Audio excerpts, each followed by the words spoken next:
मेरी याद रखना, मैं यहाँ कुछ लड़कियों की बात कर रहा हूँ, कुछ लड़कियों की। तो कुछ लड़कियों का क्या होता है ना कि वो किसी का लॉयल रिलेशनशिप में रहने का तो फिर चीट करते हैं, किसी को क्या सोने चली जाती है, मतलब कि रातों रात बिक जाती हैं, अपनी कीमत लगाती हैं और बिक जाती हैं। एंड उनकी जो ये उनमें कमी भी नहीं है, उनके अनुवांशिक लक्षण है। अगर उनकी नानी के अंदर ये लक्षण थे तो उनकी माँ के अंदर भी आएंगे, और माँ के अंदर तो बेटी के अंदर भी आएंगे, और बेटी के अंदर तो बच्चों के अंदर भी आएंगे। पर मुझे दिक्कत इस बात से नहीं कि तुम बिक गए, तुम भूखे नंगे थे, तुम किसी वजह से सोने चले गए, आई डोंट केयर, उससे मुझे फर्क भी नहीं पड़ता, ठीक है। तुम्हारी घटिया सोच थी, तुमने घटिया काम करा, वो इंसान कुछ होते हैं ऐसे। मुझे चिढ़ इस बात की है कि तुम सती सावित्री क्यों दिखा रही हो अपने आप को।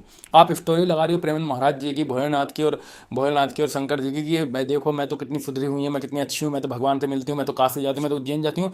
अरे घटिया सोच भाई लड़की। पहले तो देख, तूने जो करा है वो तेरे कर्म सही है क्या।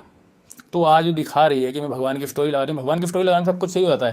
देखो ऐसा है ना, मुझे कुछ लड़कियों को लगता है कि साला अगर जो तुम्हारा रूप है ना वो सबको दिखाओ, दिखाओ कि तुम कितने नंगे भूखे हो, तुम पैसे के लिए बिक सकते हो, किसी के साथ भी जा सकते हो, वो दिखाओ। ये मत दिखाओ कि देखो लोग ज्ञान दे रहे हो कि तुम नॉन वेज मत खाओ, तुम ये मत करो, भगवान बुरा बनेंगे। अबे भगवान इस बात से बुरा तो माने नहीं जो तूने घटियापन करा है। और अगर भगवान बुरा मानते तो सच में पहले अवार्ड तो तुझे देगा कि पहले आओ पहले पाओ, तो तुझे मिलेगा। ठीक है, तो अपनी ये अनुवांशिक लक्षण सुधार लाओ, क्योंकि तुम्हारे बच्चे के अंदर भी ये लक्षण होंगे तो आगे तुम्हारे पूरी वंश बिगड़ ही रही है। और जिससे तुमने भी घटिया काम करा, वही काम करा जो तुम्हारी माँ ने करा है, तुम्हारी नानी ने करा, ठीक है अच्छे रास्ते पे हो, मुझे उससे कोई दोष भी नहीं है। पर ये काम बंद कर दो ना कि तुम जो ज्ञान दे रही हो कि मैं भगवान के रास्ते में भगवान को मानती हूँ, ये घटिया सोच अपनी बंद कर दो, है ना। जो तुम्हारी सोच है अपनी बिकने वाली, उस सोच को कायम रखो और जो सच बोलना सीखो। एक्चुअली में जिसके साथ अपनी लाइफ स्पेंड कर रहे हो उसे तो सच बताओ कि तुम किस तरह की घटिया थी, तुमने क्या क्या कर्म करे हैं अपने पास्ट में, उसे तो बताओ। उसे भी तुम झूठ बोल के चलो तो झूठ पे कोई रिश्ता चलता नहीं है।